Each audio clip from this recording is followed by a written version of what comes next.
Hello everyone, स्वागत है आप सभी का आपके अपने YouTube channel T for teacher पर। और आज से हम गणित प्रैक्टिस क्लास की शुरुआत कर रहे हैं। प्रतिदिन हम 11 महत्वपूर्ण प्रश्नों को हल करेंगे जो कि बिल्कुल बेसिक से रहेंगे। तो यह इसका पहला पार्ट है। बिना किसी देरी के आज की इस वीडियो को शुरू करते हैं। आज का हमारा पहला प्रश्न है, 8 संख्याओं का औसत 56 है, 3 संख्याएं क्रमशः 49, 57 तथा 72 है, तो 5 शेष जो संख्या है उनका औसत ज्ञात कीजिए। तो हमें 8 संख्याओं का औसत दे रखा है, तो 8 संख्याओं का औसत दे रखा है 56, तो कुल संख्याएं कितनी हो जाएगी?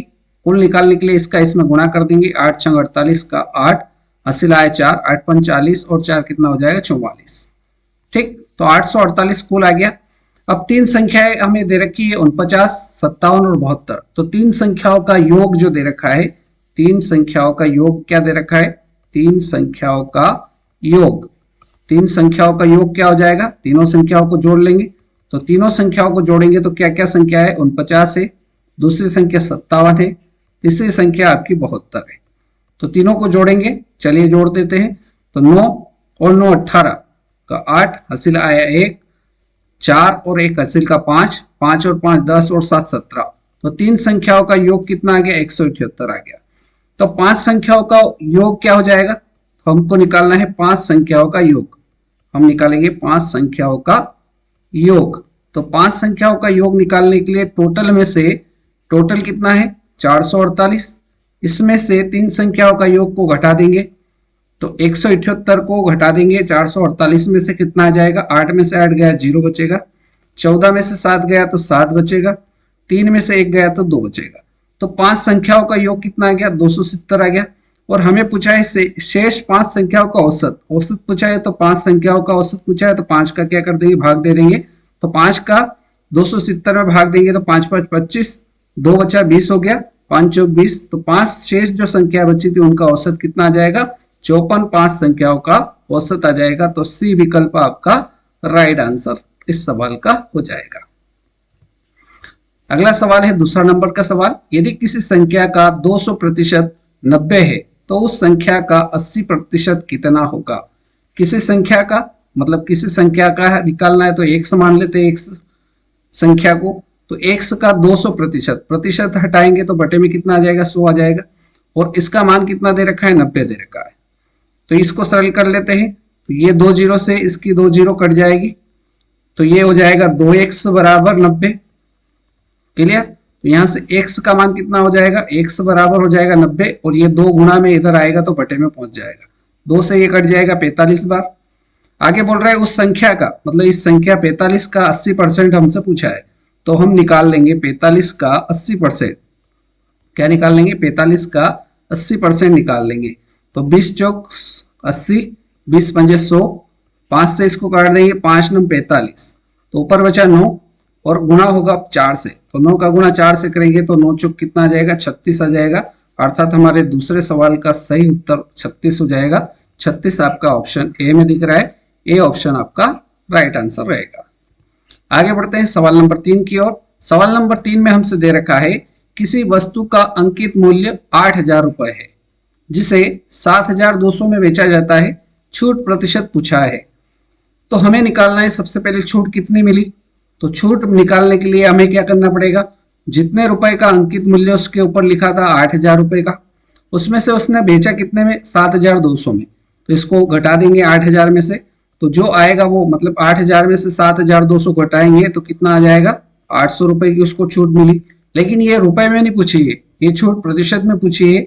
तो हमको निकालना क्या है? छूट प्रतिशत निकालना है। तो छूट प्रतिशत निकालने के लिए क्या करेंगे हम? जितने रुपए की छूट मिली उसको ऊपर रखेंगे, कितने पे मिली? तो ये 8000 रुपए पे मिली, और गुणा कर देंगे 100 का। राइट? तो इसको सरल कर लेते हैं। 2 जीरो इसकी, ये 2 जीरो कट जाएगी, 1 जीरो से इसकी 1 जीरो, 8 से 80 10 बार में कट जाएगा। तो हमारी जो छूट परसेंट हो जाएगी वो कितनी हो जाएगी? 10%। मतलब उस व्यक्ति को उस पे 10% की छूट मिली। अर्थात ए ऑप्शन इस क्वेश्चन का बिल्कुल सही आंसर हो जाएगा। क्लियर? चलिए आगे बढ़ते हैं। सवाल नंबर 4, 10,000 प्लस 10,100 प्लस 10,250 किसके बराबर है? तो 10,000 मतलब ये 10,000 आप इस प्रकार से लिख सकते हो। 10,100, अगर 10,100 आपको समझ में नहीं आ रहा हो तो आप इस प्रकार से लिख सकते हैं 10 गुणित 100, प्लस 10 दहाई, 10 ऐसा कैसा, दहाई का मतलब क्या होता है, 10 होता है। इसको सरल कर लीजिए, तो इसको सरल करेंगे तो ये 10,000, ताकि जोड़ने में आसानी रहे। 10 का गुणा 100 से होगा तो ये कितना हो जाएगा, 1000 हो जाएगा। 10 का गुणा 10 से होगा तो ये कितना हो जाएगा, 100 हो जाएगा। यहां तक क्लियर है। अब इन सभी को जोड़ देंगे, 0 0 1 1 और 1, तो इसका योग जो आएगा वो कितना आ जाएगा, 11,100 आ जाएगा। ये किसके बराबर है, तो ये 11,100 के बराबर है। तो आप बड़ी आसानी से कह सकते हैं कि ऑप्शन बी सवाल नंबर 4 का राइट आंसर रहेगा। क्वेश्चन नंबर 5, क्वेश्चन नंबर 5 है 16 सही 2/3 प्लस 8 सही 1/4 प्लस 7 सही 1/5 का मान क्या होगा। तो इसको अपन कैसे हल करेंगे, 16 सही 2/3 प्लस 8 सही 1/4 प्लस 7 सही 1/5, इसकी वैल्यू हमें निकालना है। तो सबसे पहले हम 16, 8 और 7 इनको अलग जोड़ लेंगे, और जो बटे में दे रखी है 2/3 1/4 और 1/5 इसको अलग जोड़ लेते हैं, ताकि अपने को कैलकुलेशन में आसानी रहे। तो ये कितना हो जाएगा, 8 और 7 कितना हो जाएगा, 16, 8 और 7 इन सभी को जोड़ लेंगे तो 16 और 8 कितना हो गया, 16 और 4 20 और 4 24, 24 और 7 24 और 7 कितना हो जाएगा, तो 24 और 7 हो जाएगा आपका 31। ये कितना आ गया, 31 आ गया। प्लस 3 4 और 5, 3 4 5 का हम एलसीएम ले लेंगे, तो ये एलसीएम कितना आ जाएगा, 60 आ जाएगा। अब यहाँ बटे में 3 है, इसको 60 बनाने के लिए ऊपर नीचे क्या करना पड़ेगा, 20 का गुणा करना पड़ेगा तभी 60 बनेगा। तो 20 का गुणा 2 से होगा तो ये कितना हो जाएगा, ऊपर हो जाएगा 40। क्लियर। प्लस यहाँ बटे में 4 है, इसको 60 बनाने के लिए 15 का गुणा करना पड़ेगा। तो जब 15 का गुणा नीचे होगा तो 15 का ऊपर भी होगा, 15 एकम 15। प्लस बटे में 5 है, इसको 60 बनाना है तो 12 का गुणा ऊपर नीचे करना पड़ेगा। तो 12 का गुणा 1 से होगा तो 12 एकम 12। यहाँ तक क्लियर है।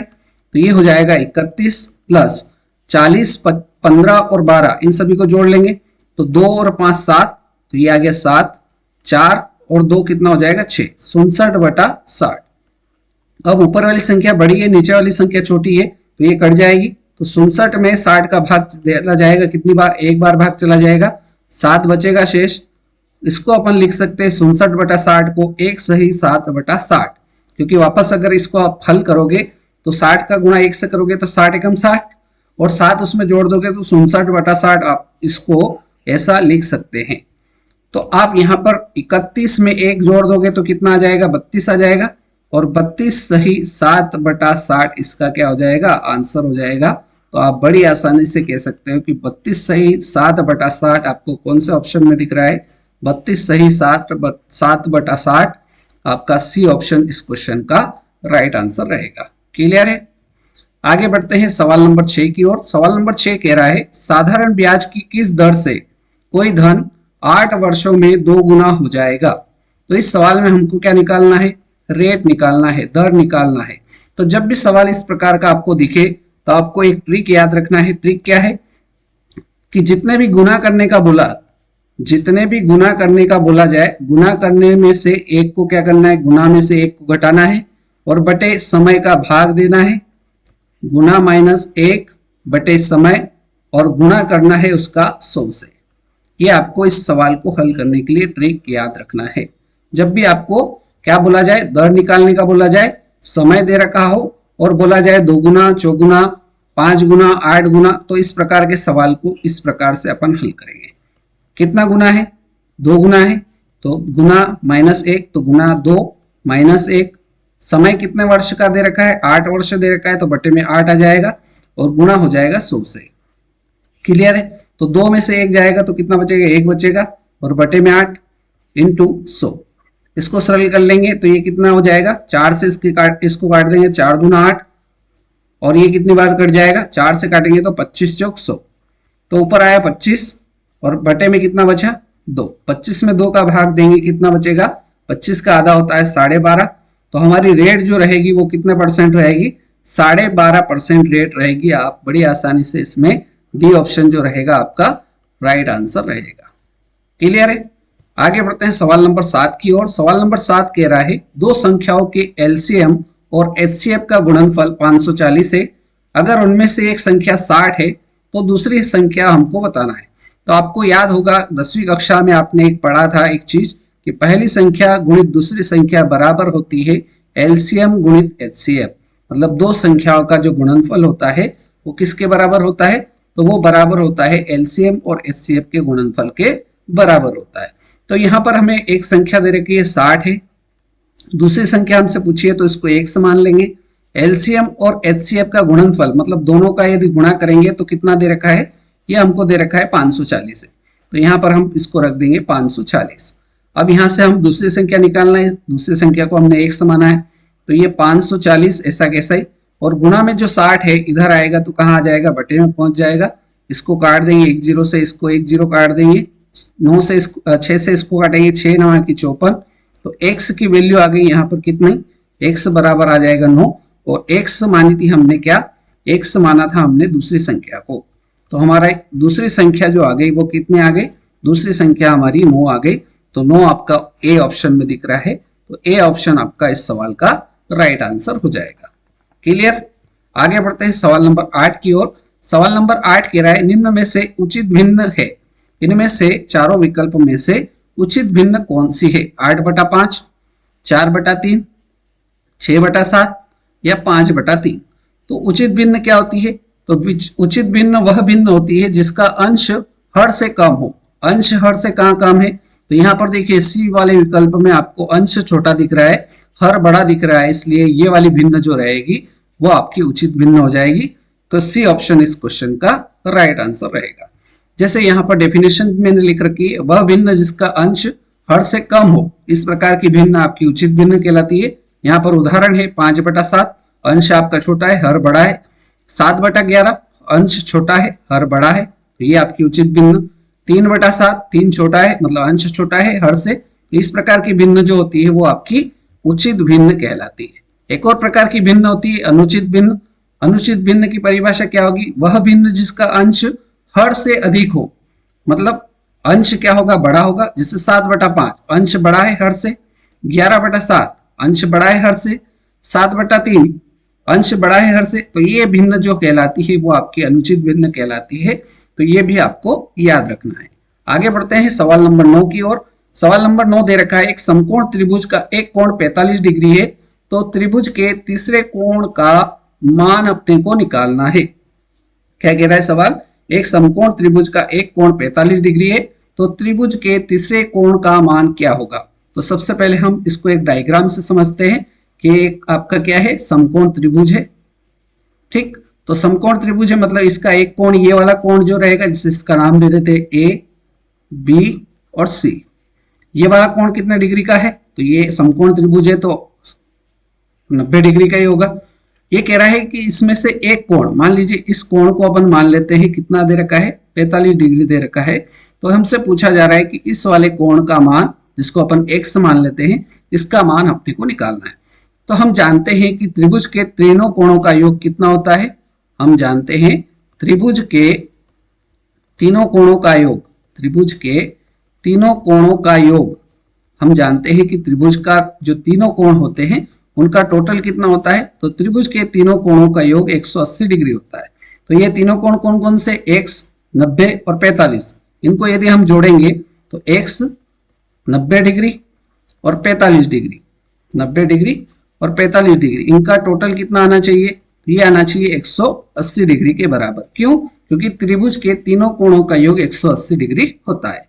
तो ये x प्लस 90 और 45 को जोड़ेंगे तो ये आ जाएगा आपका 135, राइट, और बराबर कितना है 180। तो यहाँ से x की वैल्यू निकालना है, इसलिए x को यही रहने देते हैं और 135 को उधर भेज देते हैं, तो ये 180 पहले से उधर है, 135 उधर से इधर आएगा तो माइनस का हो जाएगा 135। तो 180 में से 135 जाएगा तो ये कितना बच जाएगा, ये बचेगा 45 डिग्री। अर्थात जो तीसरा कोण है वो कितने डिग्री का हो जाएगा, मतलब ये वाला कोण कितना डिग्री का हो जाएगा, 45 डिग्री का हो जाएगा। तो अपना आंसर कौन सा आंसर रहेगा, तो 45 डिग्री बी विकल्प आपका राइट आंसर इस क्वेश्चन का हो जाएगा। आगे बढ़ते हैं सवाल नंबर 10। सवाल नंबर 10 कह रहा है 1570 की घात 67, इसमें इकाई अंक बताना है। तो यहाँ पर बिल्कुल आपको देख के ही इसका आंसर लगा सकते हो। जैसे मान लीजिए अपने को संख्या दे रखी है 1570 और इसकी घात कितनी दे रखी है 67। इसका हमसे इकाई यूनिट डिजिट पूछा है। तो जब भी आपको एक चीज याद रखना है कि जब इकाई के स्थान पर आपको 4 अंक दिखाई दे 0 1 5 6 0 1 5 6, जब भी आपको इकाई स्थान पर इन चारों में से कोई भी अंक रहे तो आपका यूनिट डिजिट में कोई भी परिवर्तन नहीं होगा। यदि 0 इकाई स्थान पर है तो 0 ही आएगा, 1 अगर इकाई स्थान पर है तो 1 ही आएगा, 5 अगर इकाई स्थान पर है तो 5 ही आएगा, और 6 अगर इकाई स्थान पर है तो 6 ही आएगा। तो यहाँ पर इकाई के स्थान पर 0 है तो हम बड़ी आसानी से कह देंगे कि इसका इकाई अंक 0 ही आएगा। आपका ए ऑप्शन जो रहेगा बिल्कुल करेक्ट आंसर इस सवाल का हो जाएगा। और आज के इस वीडियो का हमारा अंतिम क्वेश्चन नंबर 11, सबसे छोटी अभाज्य संख्या और सबसे छोटी भाज्य संख्या का गुणनफल है। क्या कह रहा है? सबसे छोटी अभाज्य संख्या। तो सबसे छोटी अभाज्य संख्या कौन सी होती है? तो ये होती है 2। सबसे छोटी अभाज्य संख्या जो होती है वो होती है 2। आगे कह रहा है और सबसे छोटी भाज्य संख्या। सबसे छोटी भाज्य संख्या कौन सी होती है? तो सबसे छोटी भाज्य संख्या होती है 4। इनका क्या पूछा है? गुणनफल। गुणनफल का मतलब क्या है? गुणा करना। तो 4 का गुणा 2 से करेंगे तो कितना आ जाएगा? 8 आ जाएगा। तो हमारा राइट आंसर जो रहेगा ऑप्शन डी बिल्कुल सही आंसर इस क्वेश्चन का हो जाएगा। सबसे छोटी अभाज्य और सबसे छोटी भाज्य संख्या का गुणनफल कितना हो जाएगा? 8 हो जाएगा। इस प्रकार से आज के इस वीडियो में हमने 11 क्वेश्चंस को हल किया। उम्मीद करता हूं सारे क्वेश्चन, सारे सवाल आपको समझ में आए होंगे। वीडियो आपने पूरा देखा उसके लिए बहुत बहुत धन्यवाद। मिलते हैं नेक्स्ट वीडियो में नए सवालों के साथ। तब तक के लिए जय हिंद, जय भारत, वंदे मातरम।